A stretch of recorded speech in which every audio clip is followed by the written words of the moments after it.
नमस्कार सांग मैंने जागर उपलक्षे समस्त को शुभेच्छा और शुभकामना। प्रभु भोलानाथ समस्त को खुशी और सुस्थ रखु। जागर केमी केमी पाला कौ मंदिर गला मत कमेंट निश्चित जनइबे।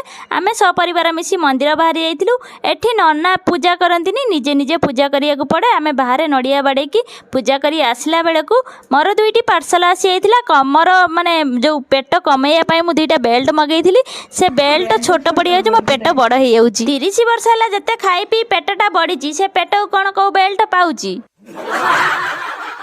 बेल्ट टी को समस्ते माँ छुआ समस्ते टिके टिके चेक करदेलु। तापर भोग होता फल को कटा जाइथिला से सागु दही छेना गोलमरीच गुंड पकई गोटे जबरदस्तिया पणा बनागला। तो यही हैंड ब्लेंडर टी मु चलई पाइली ये मते चलैबार साहाय्य करथिले। ग्लास टी को भल भाबे सजा जाइथिला।